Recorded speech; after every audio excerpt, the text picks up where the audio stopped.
There has to be some common sense. Yes, sir. They have the car stopped at 10th and Ranch, Michael Byler. We still don't know who pulled the trigger.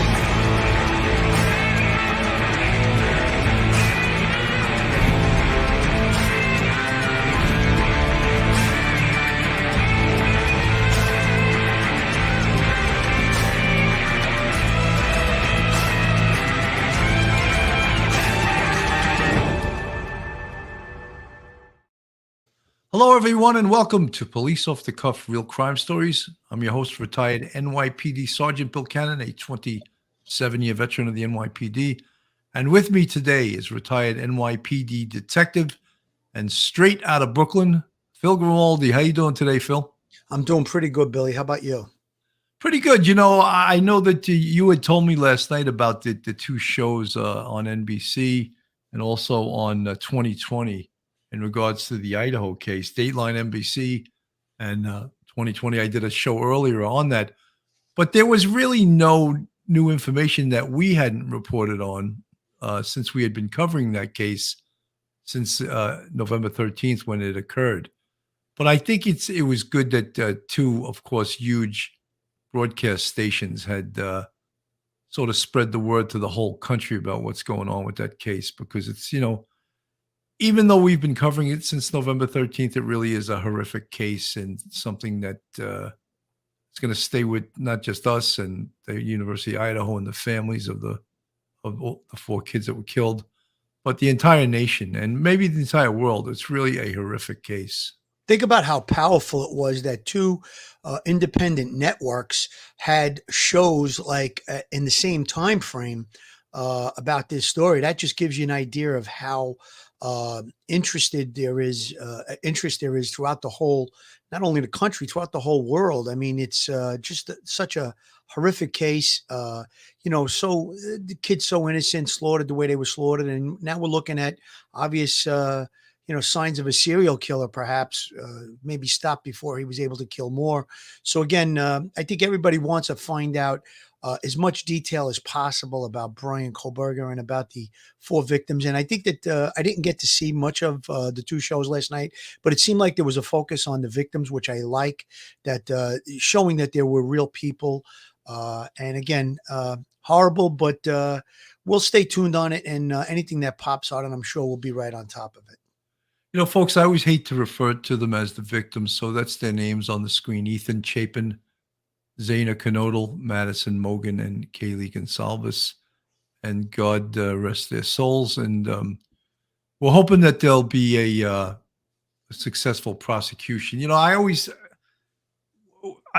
say, you know, we must say he's innocent until proven guilty. But I mean, I personally believe he's guilty. So it's hard for me to just keep saying that. But, there's evidence that I find to be very, very powerful. And I'm sure they have much more evidence in this case than they've even released. So I know that people, when I don't say it, they get annoyed. Oh, he's innocent until proven guilty. I know that is our system, and you're right, he is, but I believe he's guilty. So it's hard for me as a former NYPD sergeant that's worked hundreds of murder cases and horrific robberies, shootings, stabbings, everything. It's hard for me to see someone that has this level of evidence and to say, oh, yes, he's innocent to proven guilty every 10 minutes, you know. Billy, I'm glad you brought that up, because there was a comment on the last show that we did together about the Idaho four victims. And again, there was a comment that said, is there any possibility in your mind that he's innocent? I think us being professionals, being in law enforcement, investigating homicides, investigating all these horrific crimes, we feel there's enough evidence that we believe he is guilty. However, again, in the criminal justice system in this country, you're innocent till proven guilty, and the burden is on the prosecution to prove that guilt. I think they're going to be able to do that. What they'll have to do is they're going to have to convince 12 jurors unanimously, beyond a reasonable doubt, that he's the one responsible for the murders of those four beautiful young college students. And I think that I don't think it's going to be so difficult. However, professionalism is going to, shine through on how they get that conviction. They're working very hard on it. You have FBI, state police, and local police, as well as the prosecutor's office. So let's just, like you said, keep our fingers crossed and hope that everything turns out the right way, that we get justice. And in our minds, we feel he's guilty, and I think that most of the country does. However, still innocent until proven that guilt. Absolutely. Today's case we're going to be covering is the case of Ana Walshe, who disappeared. I believe the last day she was seen was January 1st, and her family and her folks at work reported her missing on the 4th.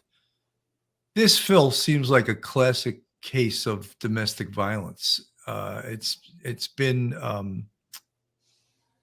the whole thing with domestic violence in this case, it's been years since she's lived with a violent and a husband that is a little bit off the wall. So I'm going to let you introduce the case a little more, Phil, with some of the facts. Yeah, on January 1st was the last time that we know that she was seen alive. However, she had gone missing. The husband never reported her missing. However, there was a security team that where she worked got wind of the fact that she hadn't appeared to work.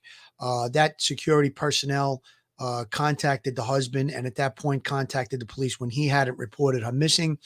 Since she's been reported missing, the statements that the husband, Brian, made to law enforcement were inconsistent. They found some holes in his story. He was actually under house arrest for charges related to some art that he sold that was fake. I believe it was an Andy Warhol painting, alleged to be an Andy Warhol painting. However, it was counterfeit. He was charged on that. He was waiting to be sentenced. He actually had an ankle monitoring bracelet on during the period that his wife went missing. And he lied to the police, and there was information that he had gone to a Home Depot. I believe it was around the 2nd of January, where he purchased about $450 worth of cleaning supplies, a tarp, different things that we refer to as possibly a cleanup kit or a murder kit. And again, there was a search warrant done at his house. Some blood was found in the basement of the home. There was also a knife that had a broken tip that was also found. And then subsequent to that, there was some bloody articles found at a garbage transfer station, a waste transfer station. I believe it was a rug with some blood on it. There was also a hacksaw. So again, there all indications are that the wife may not be alive, and perhaps in the days going forward, her remains may be recovered. He also went on his computer and researched how to dispose of a 115-pound body. So again, all of those things pointing in his direction. He had a little bit of a sketchy past. As we know, I said he was under house arrest for criminal charges related to that Andy Warhol painting. He also was diagnosed as a sociopath some years back at the Austin Riggs Psych Center in Massachusetts. I just want to give a quick definition of a sociopath. Is a person with personality disorder manifesting itself into extreme antisocial attitudes and behavior and a lack of conscience. So if you are diagnosed as a sociopath and you have those tendencies, obviously you can see that it could turn to violence in a domestic violence situation. And that's what appears to have happened here. Yeah, there were signs of domestic violence as far back, I think, as 2004. And, I always, I mean, it's easy for me to say, but, domestic violence is something that no one should put up with, whether it's a man or a woman. You should never, ever let someone abuse you or hit you. That's signs that the relationship has to go, and she obviously probably put up with this for years, and she was no slouch. This lady was an executive with Tishman Speyer that owned buildings all over. She was an executive. Her office was in Washington, D.C. I'm going to play a little bit of the timeline. Also give us a little bit of a frame of what this is about. Rocked the tiny seaside town the family called home and captured the attention of the world. What started as a missing persons case is turning into something potentially much more sinister. And at the center of the mystery is Ana's husband, Brian Walshe. This week, police charged Walshe with misleading investigators. He's being held in jail on $500,000 bail. This surveillance video of Brian is from a juice bar in Norwell. Police say he told investigators he went there on January 2nd. He also told police it was the only place that he went that day. But investigators say that was not true and uncovered video of Brian several hours later at a nearby Home Depot buying Tyvek, tarps, buckets, drop cloths, and cleaning supplies. I-Team sources say trash taken from a dumpster at Brian's mother's Swampscott condominium complex was searched by police at a Peabody transfer station. There, sources say investigators found trash bags containing a hacksaw, a hatchet, a rug, used cleaning supplies, and blood. All of it and the DNA now being tested at the state's crime lab. The I-Team also uncovered a police report Ana filed in Washington, D.C. before the couple was married. In that 2014 report, Ana claimed Brian threatened to kill her and her friends over the phone. No charges were filed because Ana refused to cooperate with police. Meantime, the Walshes' 3 young children are in the custody of the state and are facing an uncertain future. Here's how it all began. As the calendar turned from 2022 to 2023, something appeared to be happening in the Walsh home. What started with a New Year's Eve celebration turned into a desperate search for Ana. This is the timeline of what we've learned so far. December 31st, New Year's Eve. Brian Walsh and his wife Ana had dinner with their friend Jem Mutlu. There was no indication of anything other than celebrating the new year. After that celebration dinner, Walsh allegedly told police that Ana, who worked as a property manager in D.C., had a work emergency. She went to bed around 1 a.m. and planned to fly to D.C. the next morning.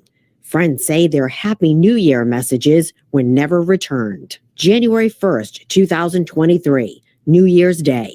Walsh allegedly tells police he last saw his wife between 4 and 6 a.m., claiming Ana left the house in an Uber or Lyft to the airport. But police say Ana did not get a rideshare and did not board a flight to D.C. 7 a.m., police say Walsh got up to make breakfast for the couple's 3 boys. At the same time, a babysitter arrived at the Cohasset home. Walsh tells police he went to run errands and headed to CVS and Whole Foods for his mother. But prosecutors say there are no receipts or surveillance video showing Walsh at either store. January 2nd, 2023. Prosecutors say sometime after 4 p.m., Walsh, wearing a black mask and surgical gloves, is seen on surveillance video at Home Depot in Rockland. He's on surveillance at that time, purchasing about $450 worth of cleaning supplies. That would include mops, bucket, tops, T-Vex, drop cloths, as well as various kinds of tape. At the same time, Ana's cell phone pinged in the area of the Cohasset home. January 4th, 2023.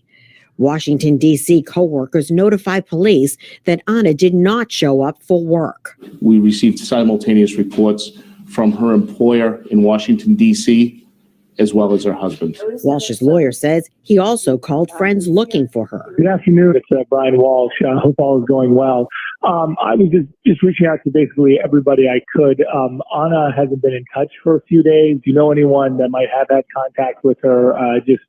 Calling everyone. So sorry to bother you. Sure, everything's fine. January 6th, 2023. Police drained the pool in the backyard and searched the woods near the Walsh's home. Later, a fire breaks out at a home on Jerusalem Road, a house formerly owned by Ana Walshe. The cause is determined to be accidental, and fire officials call the blaze a strange coincidence.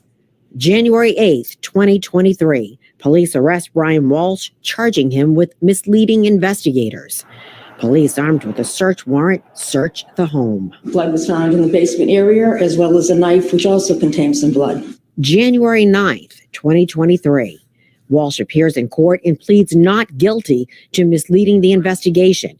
His attorney says he's cooperating with police. Mr. Walsh has given several interviews.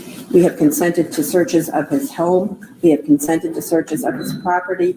We have consented to searches of his cell phone. Hours later, I-Team sources say investigators searching through trash taken to a transfer facility in Peabody from a dumpster at Walsh's mother's Swampscott condominium find garbage bags with a hatchet, a hacksaw, used cleaning equipment, and blood.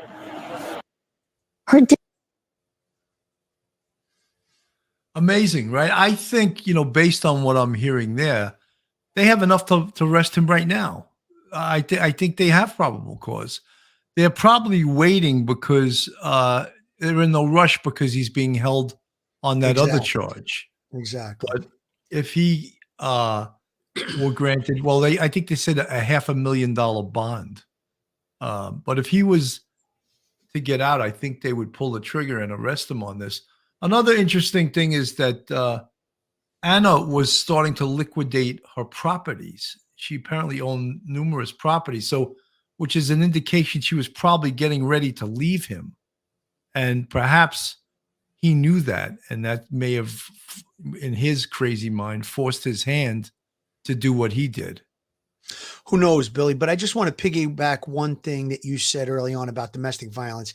Even the threat of violence in a relationship, well, it doesn't have to be that you get battered or you get banged around before you should leave. If you get the threat of being harmed or violence, that's something that's like a major red flag that you need to get out of that relationship and seek help. Just wanted to get that in there. But again, all of those things that were pointed out in that video you just played, Bill, there's a ton of evidence there. There's some circumstantial evidence. And I think you're right, Billy. There's probably enough right now to charge Brian with the murder of Ana. And I think that, like you said, he's in custody. He's not going anywhere. They have him in on a $500,000 bond. They already have those other charges pending. So there's probably no rush to make that arrest. They're probably looking to see if they could recover the remains at this point, which I hate to even speak about that, but it seems clear that she's no longer with us. And again, I feel terrible for those 3 young children. When you have someone that had such a strained relationship, antisocial behavior, had strained relationship with his own father. There were stories about that in the newspaper. All of this leading up to this horrible situation.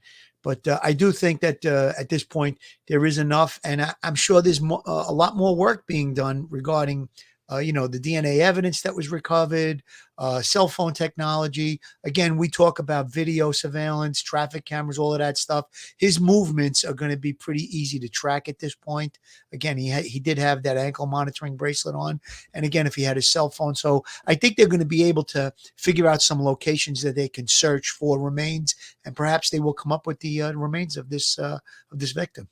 Folks, what Phil was referring to in regards to the domestic violence thing, we covered a lot of cases here. One in particular that sticks out is the Gabby Patino case. And if you followed that case or even read the Vanity Fair article on it that came out in June, she was abused. She was beaten down mentally. And, Brian Laundrie was sort of a weak individual, but could dominate a 115-pound female that allegedly he was in love with and was engaged to. But he absolutely beat her down mentally. And I think that had she lived, she would absolutely have left him, because he showed all the signs of being an abusive person. And,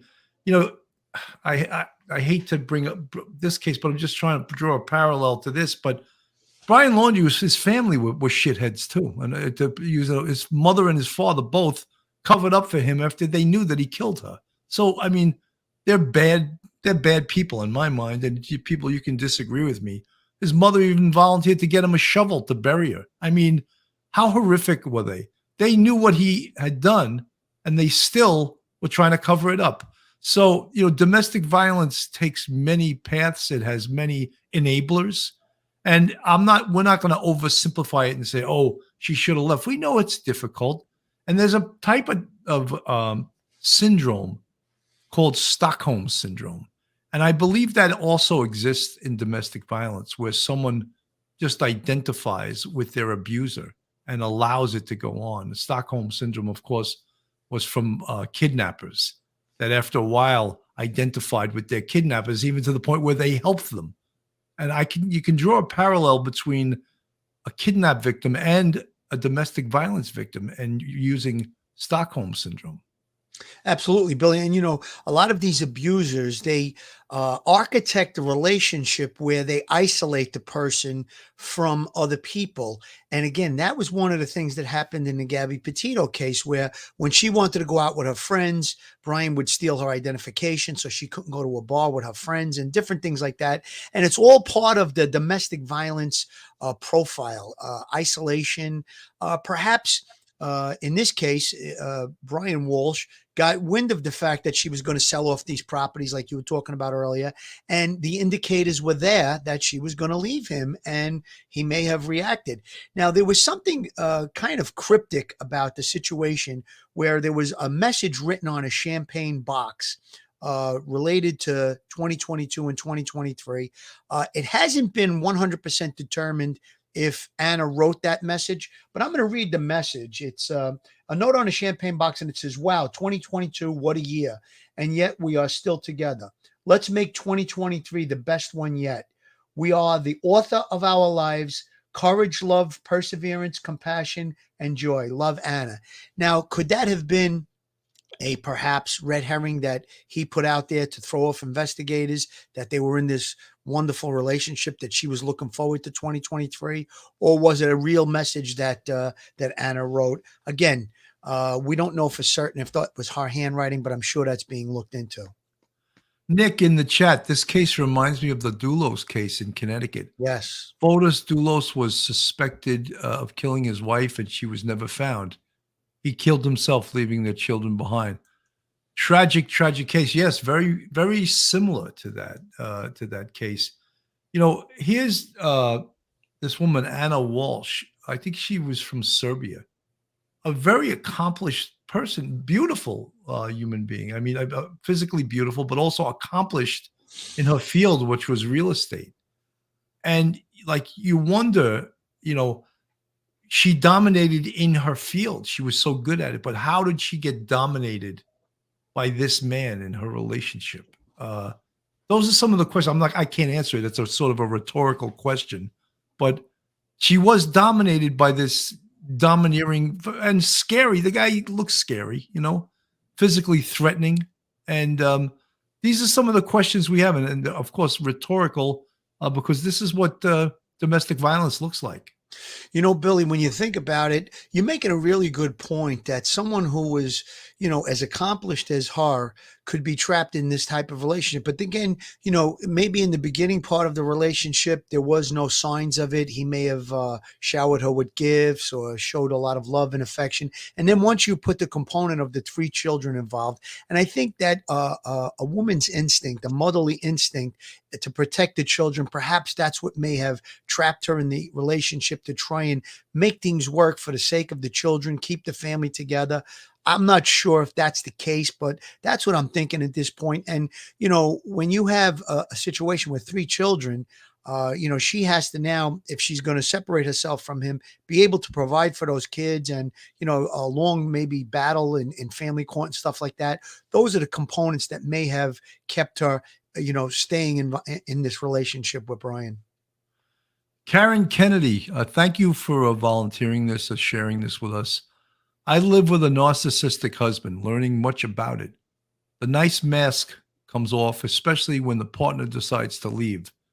It's the ultimate form of control, taking a life, which I learned from here. Karen, thank you for sharing that. Yeah, look, we never try to make light of domestic violence and people that are caught in really bad relationships, how difficult it is to get out. Clearly, Ana Walshe was planning her exit from this relationship. She had even called Serbia and her mother and her sister and her friends to come here and to help her. She was that much in distress. The thing is, with these situations, you cannot let them go on and on and on, because it never gets better. It always gets worse, and it escalates. And that's why when and it's, again, easy for me to say this, but when you see the sign of it, that's when you got to get out. Right. Absolutely. In the beginning. Absolutely, Billy. And I think that when you talk about a sociopath, that's one of the components of being a sociopath is narcissism. And again, that last comment, I just hope that that woman can, recognize it and maybe get some help. There are services out there. You don't think that there are, but there are plenty of services. And if you need that help, you should definitely seek it. Call your local police. There's a lot of different groups that will help when you're stuck in a bad domestic violence situation. The best way to do that is to use your feet, walk away, get the hell out of there. Good point, Billy. Good point. Accusing her husband of threatening to kill her and her friend. CNN is reporting the 2014 incident happened in Washington, D.C. before the couple was married. The case was reportedly closed for lack of victim cooperation. Ana Walshe was reported missing on January 4th. The 39-year-old was last seen early New Year's Day. Police arrested her husband, Brian Walshe, earlier this week on a charge of misleading investigators. Prosecutors say a bloody knife was found in the family's basement shortly after the husband spent hundreds of dollars on cleaning supplies. Joining us to talk more about the investigation is retired FBI Special Agent Mary Ellen O'Toole. She worked in the Behavioral Analysis Unit and is now the Director of Forensic Sciences at George Mason. She was also all over the Idaho case.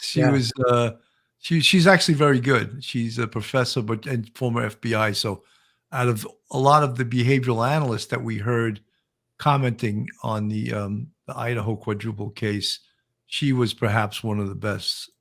University. Mary Ellen, welcome. Give us some insight into the pace of this investigation, how it's moving along here, and what authorities are still looking for to piece this case together.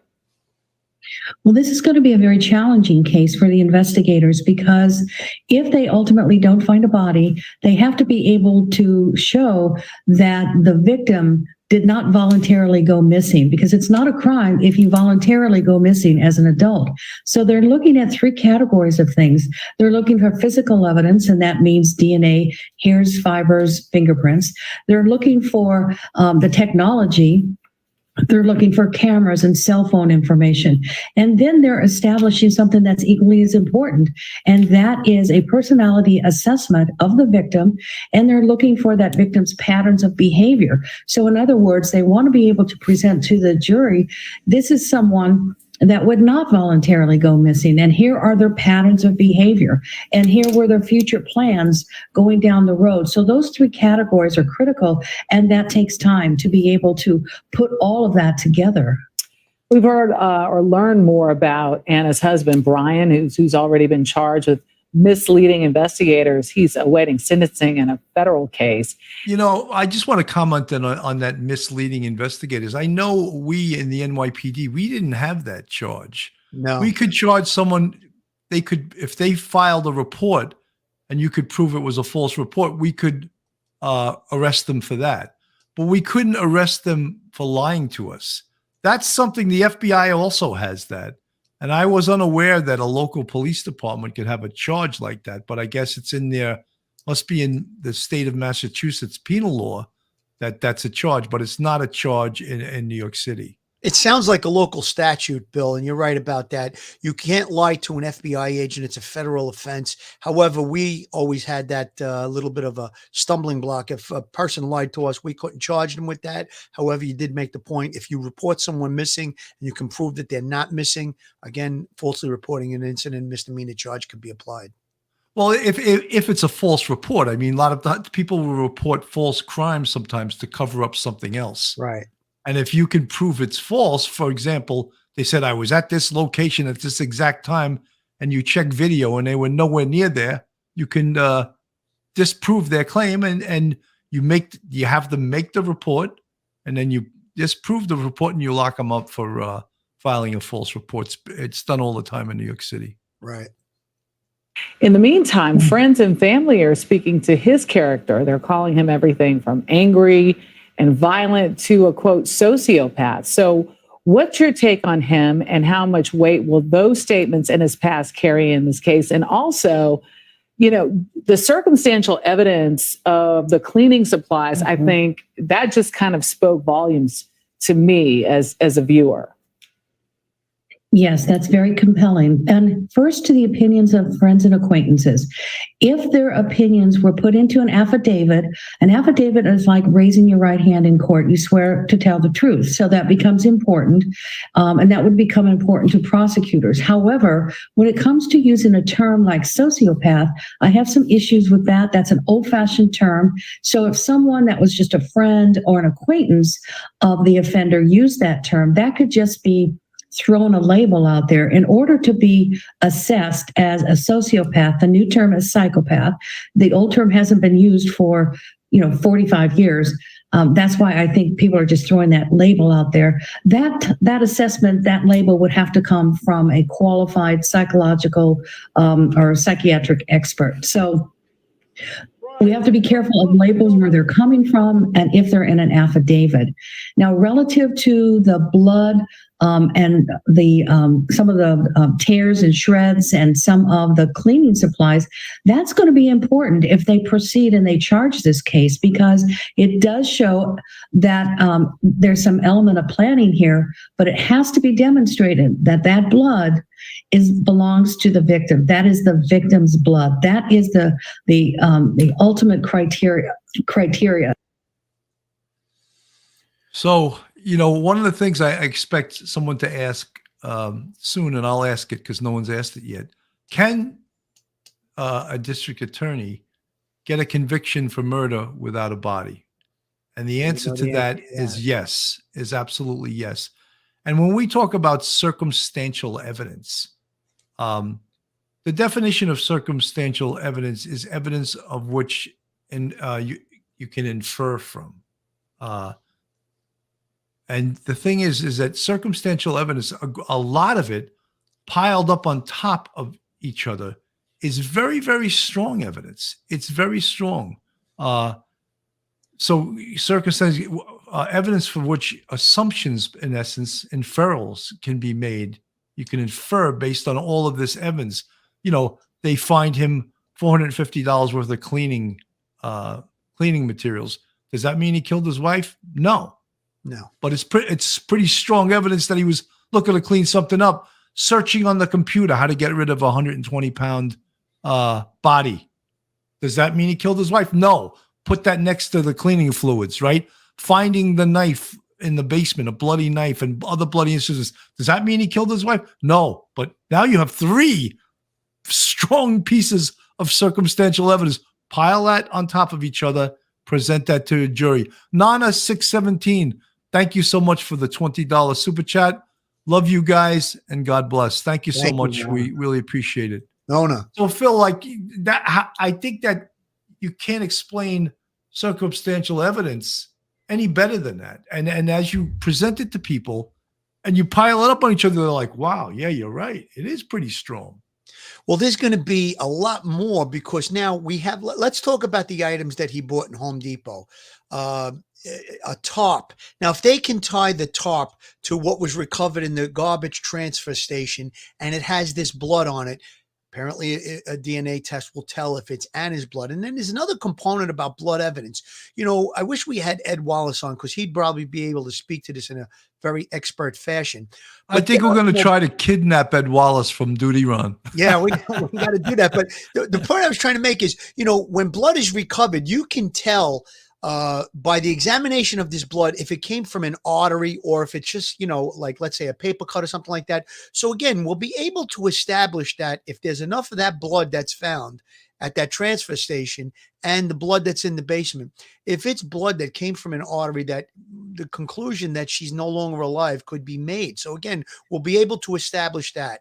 Now, if the body is never recovered, like you said, Bill, there's a lot of different evidences all piling up, and you're going to have the different things that are taken from Home Depot, and you're going to have the items recovered in the transfer station. Those items can be connected. You have the research on how to dispose of a 115 or 120 pound body.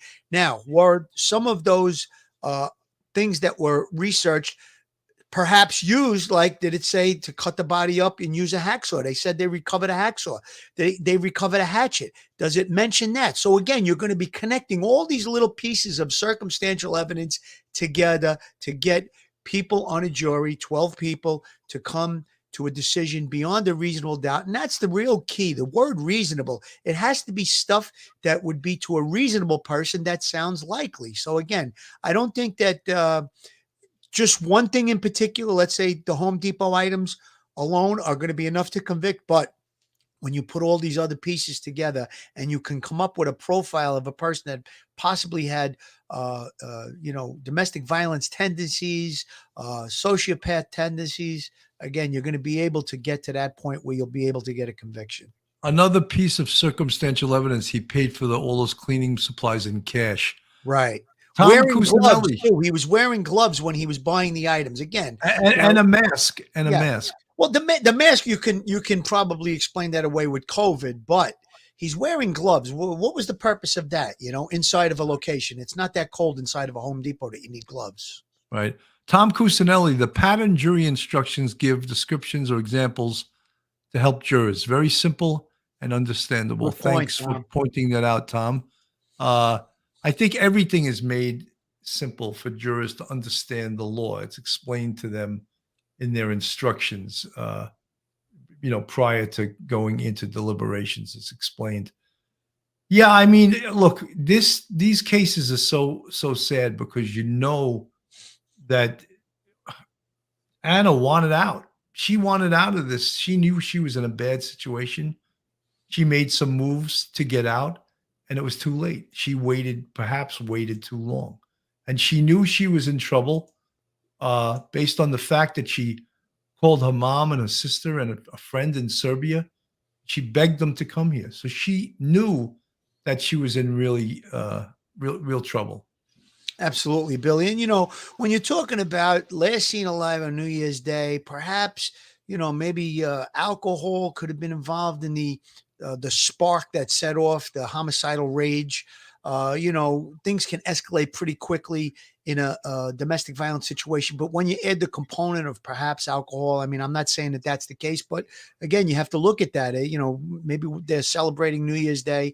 And again, that's another piece that you brought up, that she contacted her mom in Serbia and asked her, can you come here now? And that was in the days before the murder. So again, another maybe cry for help right there.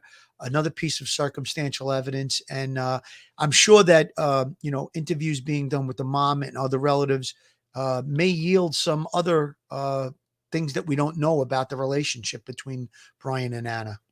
Absolutely.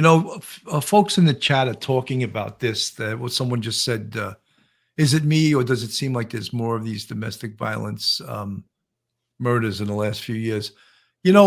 Years ago, the police didn't have such strict guidelines in response to domestic violence as when an arrest was mandated. And now almost every time you go to a domestic violence or a threat of domestic violence or harassment, an assault, a disorderly conduct, and in the Family Court Act, disorderly conduct can actually happen not in a public place, which is one of the requirements if it's out on the street. Reckless endangerment, menacing, those are all the Family Court Act. The acronym was HADOM: harassment, assault, disorderly conduct, attempted assault, reckless endangerment, and menacing. The police have very little leeway in these cases when they respond. If someone was assaulted, they have to make an arrest.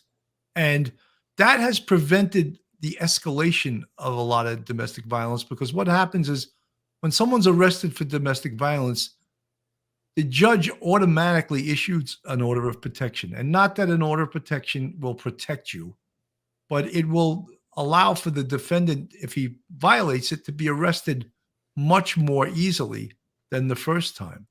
So that's why we don't see as many domestic violence homicides. It would seem like we are seeing a lot more of them now.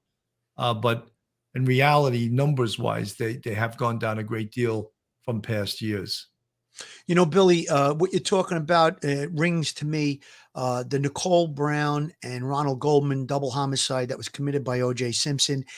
Post that particular case, that's when I could remember the domestic violence cases. The way that we handled them definitely changed. There was a protocol before that where if a person was complaining of domestic violence, it could be referred off to court if they didn't want to press charges. However, after that case, the state became the person that would prosecute the case, would be the complainant on it. If you had a domestic violence case and the victim didn't want to press charges, they would still go ahead with charges to get that person into custody. They felt that it was a cooling out period and could prevent a possible situation where it can turn even more violent.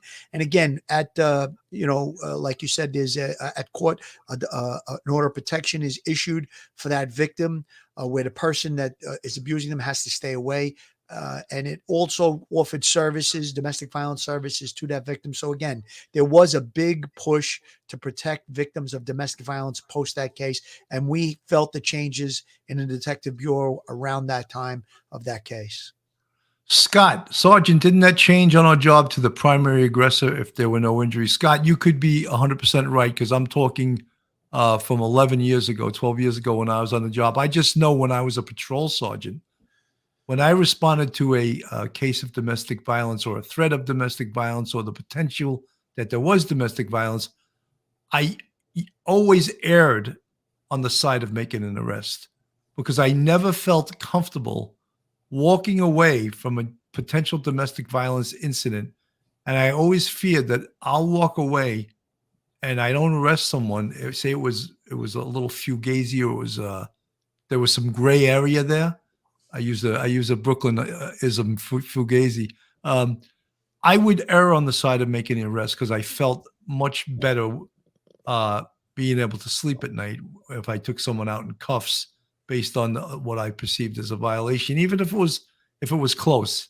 The tie goes to the runner. Here, the tie went to the police department. You're getting arrested because I don't feel comfortable walking away from this, because it could escalate and you can wind up killing your significant other. Absolutely, Billy. And I think that all of the things that have been put in place to protect victims of domestic violence are very, very good. I applaud them. And again, it does seem like there's a lot of domestic violence murders going on as of late, but I think there's just more of a focus on them. And again, cases like this, there doesn't seem to be much effort in, trying to, do it where it's the perfect crime. I mean, this guy made a million mistakes, and I can't get my mind around the psyche of, I'm going to kill my wife and I'm going to get away with it. It's not going to happen. So again, I recognize that. Why doesn't someone like Brian recognize that? And again, they throw away their lives for such, things that, go get yourself some help. There's just so many things that could be said about this case. And it's just terrible that those 3 children are left without a mother, and the other relatives and the family members are left without Anna. And it's just it's a terrible thing. And I wish there was really an answer to it. However, there really isn't. It doesn't seem to be. There's just the protocols and different procedures that we can put into place to try and help and protect and prevent these things from happening. Scott, by the way, I guess you're an NYPD officer. Thank you for your input. I appreciate it. And I'm. Someone called me Pop the other day. I took great umbrage at that. I said, that's Sergeant Pop to you, but can I be recognized as a dinosaur? That's what they used to call the old timers on the police department. A dinosaur. I'm a retired dinosaur. Karen Kennedy. You're old now, Billy. Come on. Yeah. No, I'm not old. I'm just older than most cops. Karen Kennedy, thank you so much for the 99 super sticker. Very much appreciated. I hope we helped you with our advice, Karen. And there's help out there, Karen. If you need help, there is help. Reach out. Absolutely. Let me play a little bit of this here. Add this to the stream. Massachusetts mom has been missing since New Year's Day, but authorities say they have found more evidence and none of it bodes well. A search of a garbage dump has turned up clues that may be connected to Ana Walshe's disappearance. This while her husband remains behind bars, charged with hampering the investigation. Police searching for clues in the missing mom case say they discovered a hatchet buried in the garbage. 39-year-old Ana Walshe has been missing since New Year's Day. Her smoking husband, Brian Walshe, is charged with misleading police, but not with murder. In addition to the hatchet, Massachusetts police digging their way through the heap of garbage at a transfer station 15 miles from Walsh's mother's house also reportedly found evidence of blood, a hacksaw, a rug, and used cleaning products. Steve Cooper is a reporter for WHDH in Boston. Now, all this possible evidence is being looked at by investigators, and they're trying to sort of get a DNA profile here and determine whether these items are connected to the disappearance of Ana Walshe. The mystery of what happened to the mom of three is riveting America. Appearing on CNN this morning to talk about Inside Edition's 35th anniversary, Deborah was asked about the case. Across the board, the story that Brian Walshe has told investigators since his wife was last seen by someone outside the family has simply not added up to what the facts are that they're developing. Cops have also searched a dumpster at Walsh's mother's home. Walsh told police he drove there the day his wife was last seen. They did find a dumpster behind her condo complex. They seized that dumpster. Walsh only reported his wife Ana missing last Wednesday, 3 days after she was last seen. The missing woman's mother, who lives in Serbia, was quoted as saying her daughter reached out to her a week before her disappearance and begged her to fly to the USA and visit her. She just said, "Please, Mama, come tomorrow," which means that clearly there must have been some problems. Brian Walshe was already on house arrest after being found guilty of fraud after selling 2 fake Andy Warhol paintings. He's currently awaiting sentencing in that case.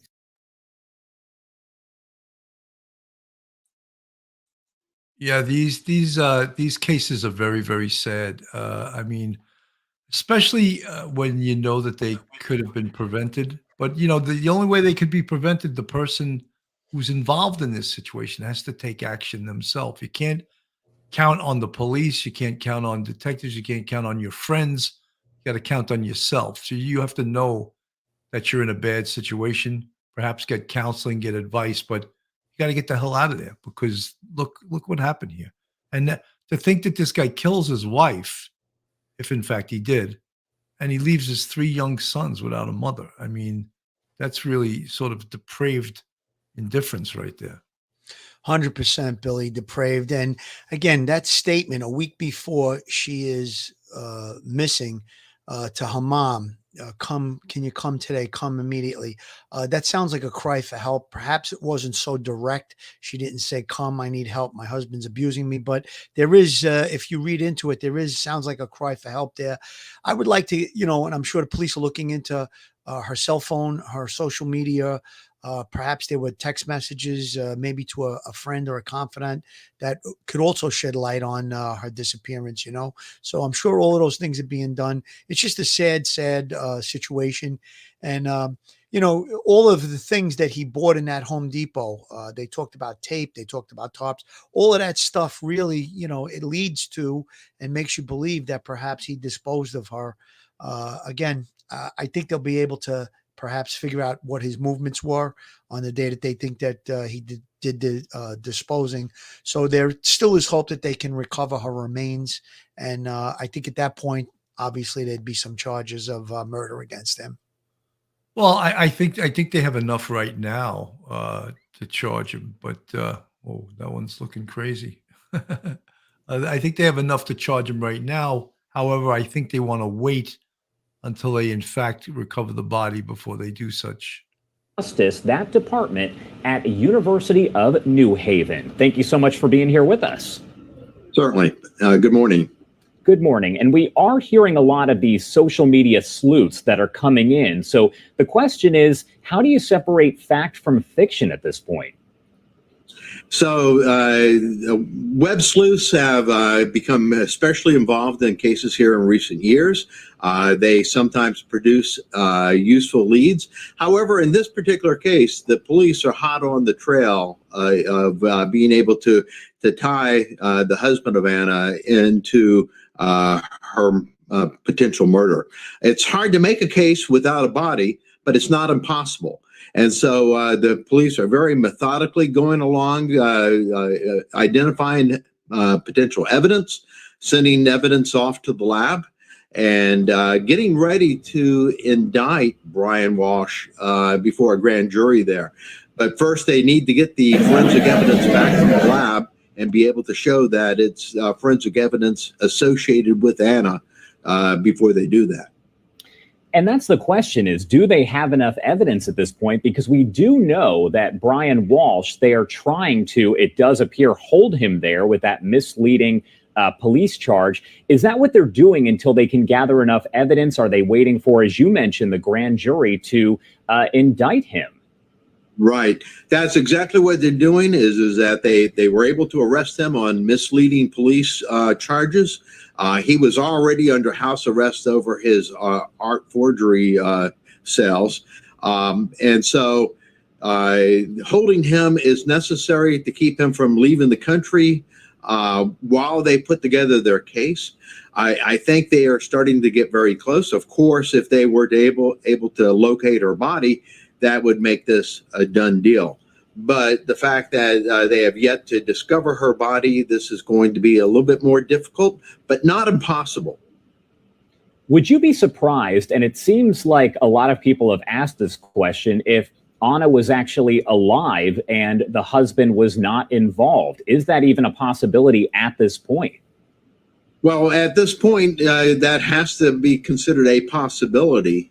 But it depends upon the forensic evidence. That is, if it's shown that the blood in the basement is Ana's, if it shows that the blood on the knife is Ana's, if it turns out that the hatchet that was found at the at the transfer station had blood on it that was Ana's, then all of this information starts piling up to make it more likely than not that something Ana is not alive. At this point, though, with about that, but as the forensic evidence mounts up, you start believing that to be the case. So at this point, are you surprised at how much information was released earlier this week when Brian Walshe was in court? The prosecutors went right into it and explained basically everything that it appears they know at this point. They went into great detail. I feel like we don't get. You know, I don't think there was any doubt that, this was a one suspect case. Right from the beginning, the evidence pointed to the husband. So I don't think it seems like he's trying to compare this to the Idaho case. It's not even in the same league. Right away, I think the evidence pointed toward the husband. Well, first question, why didn't he report her missing on the 2nd of January or the 1st of January when she was last seen? He claimed that he lost contact with her on that day, that she had some emergency at work and she had to leave. It took till the 4th when she didn't show up at work and security personnel at the location where she worked notified the police, and then in conjunction with them notifying, he contacts the police. That's suspicious in and of itself. And I'm sure that's why the first person that they looked at would be the husband. Absolutely. Folks, this is Police Off the Cuff, Real Crime Stories. If you like real crime stories from a police perspective, then you're in the right place. And being in the right place, please subscribe to us. Go on our YouTube, hit that subscribe button, give us a thumbs up, ring that bell, and share us with your friends. Make comments. Hit that algorithm for us. We also have a Patreon with 3 different levels if you want to support us. And we also have YouTube channel memberships, and you can see the folks in the green font. They're part of our YouTube family, friends, subscribers, and we really appreciate all of them. Phil, I just think that, unfortunately, this case is not going to end happily. No.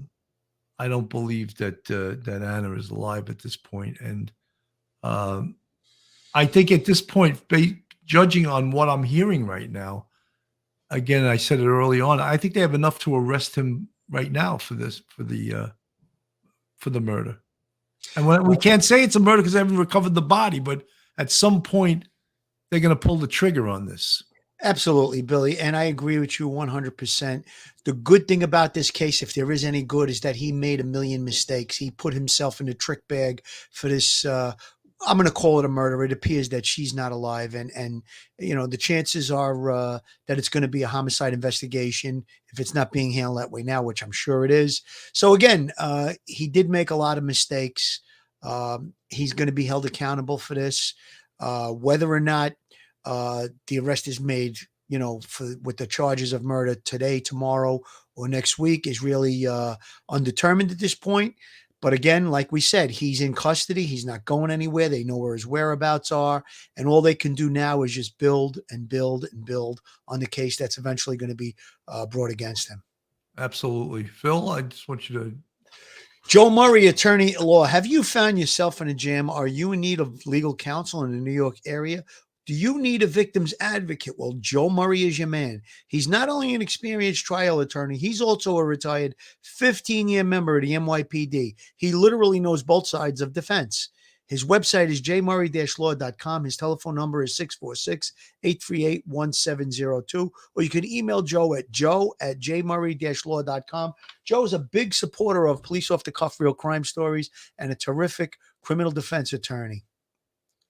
Absolutely. Folks, these cases, just covering these cases, you may think that, we're tough and hardened homicide investigators. And, even covering these cases, believe it or not, has an effect on you, and that Idaho case, of course, and the Gabby Patino case,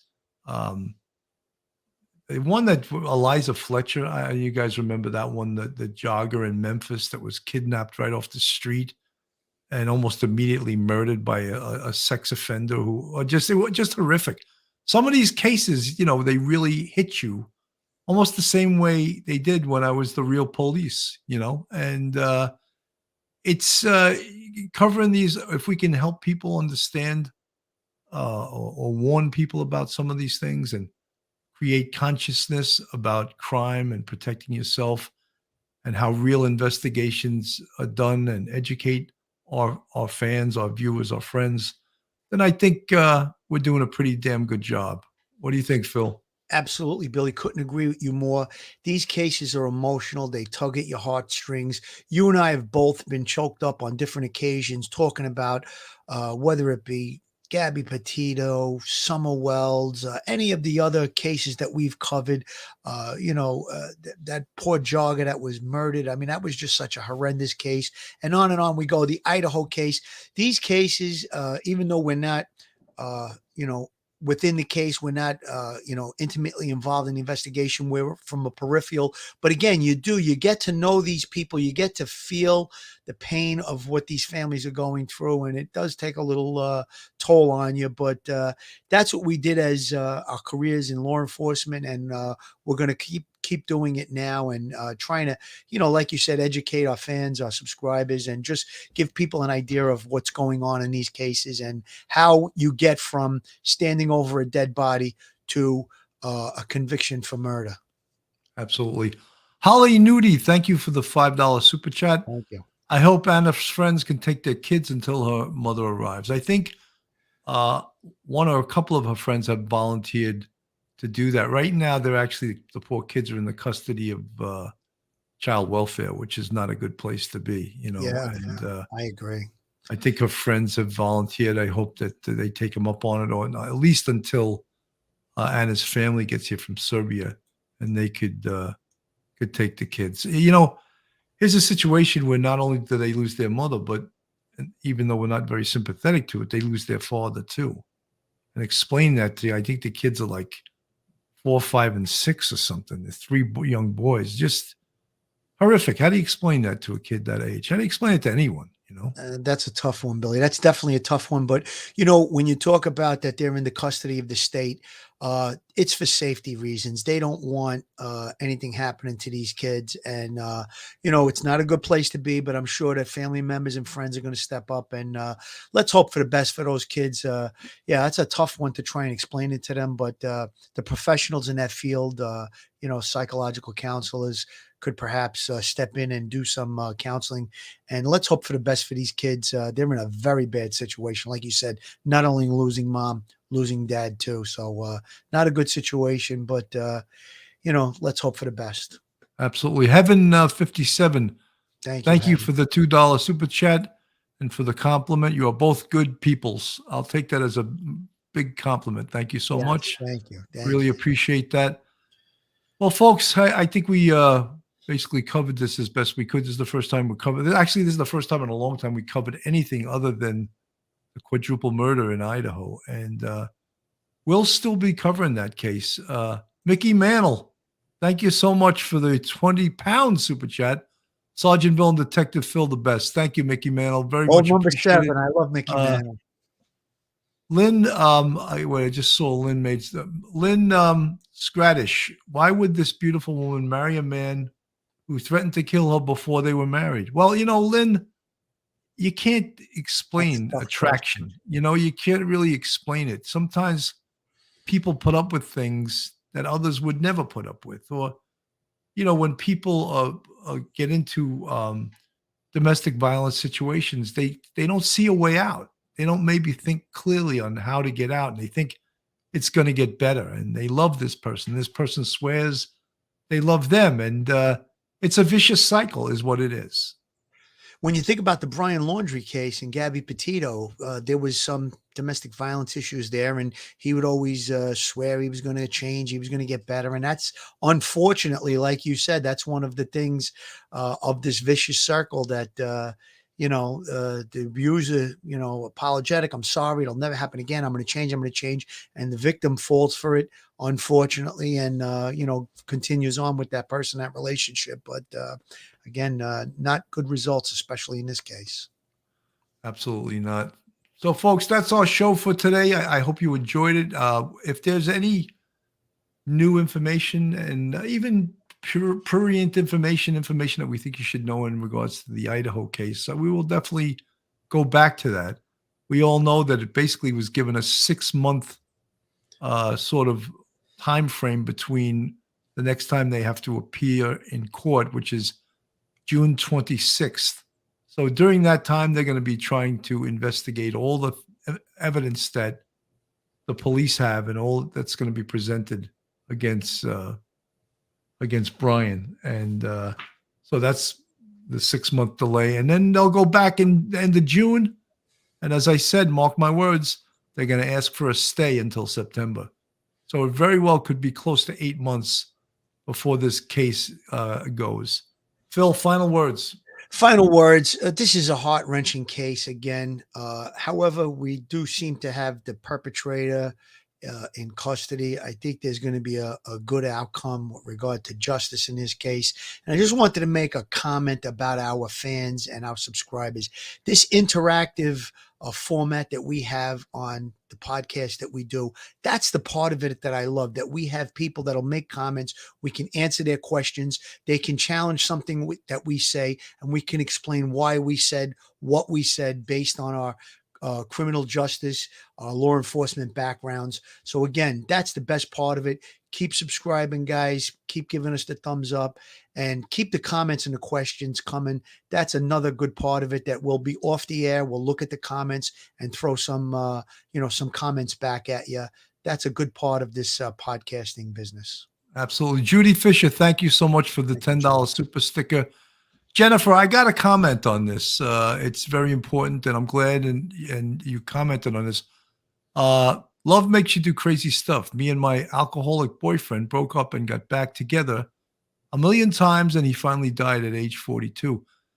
Jennifer, I can't condone that behavior, and I'm not judging you, but you can't go back when things are wrong. You got to leave. You got to get out of there. And Jennifer, another thing that I've seen in my police career is that women can have say an alcoholic boyfriend, and they leave the guy, and then they meet someone and they go for another alcoholic. There's something in their psyche that attracts them to the same exact type over and over and over again. And are they consciously doing that, or is it just something that, and I'm not a psychologist, but I'm just commenting on what I've seen in my police career. So people that had alcoholic boyfriends or husbands, they get rid of them, and then they go and get the same exact type of person again. Yeah, Billy, there is something to that pattern. I don't know if it's same behavior repeated. I don't know if it's familiarity or what it is, but I've seen that myself, Bill. I got to agree with you on that. And I hope that young lady can take something away from that, and maybe, counsel others on, if you're in a abusive alcoholic relationship, run for the hills. Like you said early on, Bill, use your legs, get away. Absolutely. Folks, thank you so much for listening today. I wish you have a great weekend from retired NYPD Sergeant Bill Cannon and retired NYPD Detective Phil Grimaldi. Thank you so much for listening, and God bless. Stay safe, everyone. One episode just ain't enough.